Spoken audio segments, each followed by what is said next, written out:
mesurer la vitesse du son dans l'air. Pour calculer la vitesse du son dans l'air, nous allons effectuer 10 mesures différentes.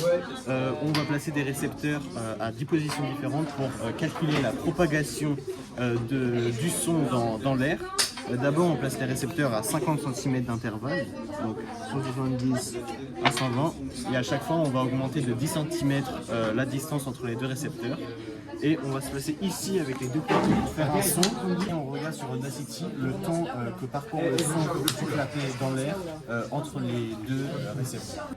Ici, on a les deux pistes audio des deux récepteurs. Donc ici, c'est la piste audio du premier récepteur, donc celui qui est le plus proche du son, et ça c'est le deuxième. Et on va calculer le temps que parcourt le son dans l'air entre les deux récepteurs en parcourant comme ceci. Donc ici, on a le début entre ici, le début de la piste audio du premier récepteur et là le deuxième. Et on descend ici, et on remarque que le temps est de 2 millièmes de seconde pour 60 cm. Enregistrement des deux pistes audio, on appuie sur le bouton rouge ici. Voilà, hop. Donc on a placé les deux récepteurs ici à 70 cm d'écart parce que c'est notre troisième mesure. D'abord c'était 50, ensuite 60 et maintenant c'est la 70. Et maintenant on peut lancer l'enregistrement. Et je peux faire taper ces deux bouts de bois.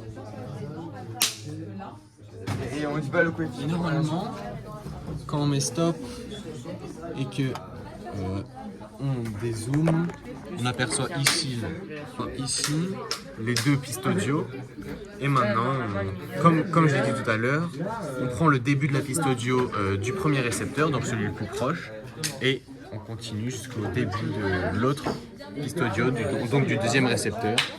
Et on voit qu'on a ici le temps qu'a parcouru le son dans l'air, et il est de 2 millièmes. On utilise maintenant Lattice Pro pour connaître la valeur de la vitesse du son qui se propage dans l'air.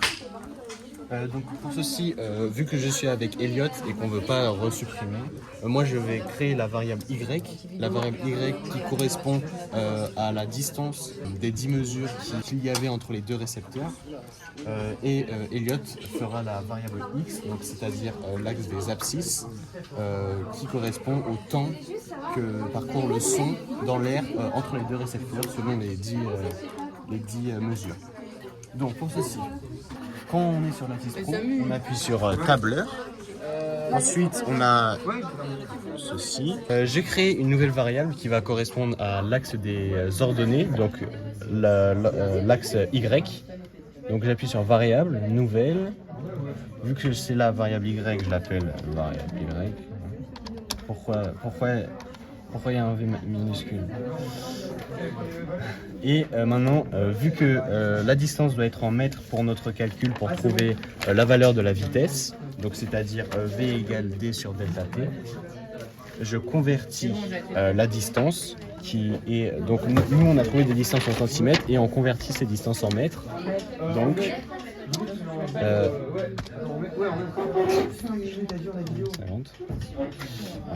0,6. Donc maintenant qu'on a rempli les variables Y et X, variable X qui a été remplie par Elliott, on va maintenant mettre les courbes sur le graphique. Donc on appuie sur cette icône liste des courbes. Ensuite on remarque qu'ici on a nos variables. On met la variable Y sur l'axe Y, donc des ordonnées, ici tout en haut. Et on met la variable X pour l'axe des abscisses, ici. Voilà, et on a cette courbe. Maintenant on appuie sur l'icône modélisation juste ici. On glisse cette courbe ici. Et maintenant on fait choisir un modèle et on va choisir le modèle. On choisit le modèle linéaire. Et maintenant on fait calculer le modèle. Et normalement ça nous fait cette courbe. Voilà. Et on a notre courbe de la vitesse du son qui se propage dans l'air. Avec nos plusieurs mesures, on a trouvé comme valeur du son qui se propage dans l'air de 333 mètres par seconde. Ce qui est cohérent car l'on sait que la valeur du son qui se propage dans l'air est initialement de 340 mètres par seconde. Le coefficient de corrélation est de 0,924 alors qu'il est normalement un coefficient de corrélation tend vers 0,999 et le fait qu'il soit autant éloigné de 0,999 est dû au fait qu'on a utilisé une gradation à la moitié du millimètre et aussi à cause de ces récepteurs de très très bonne qualité.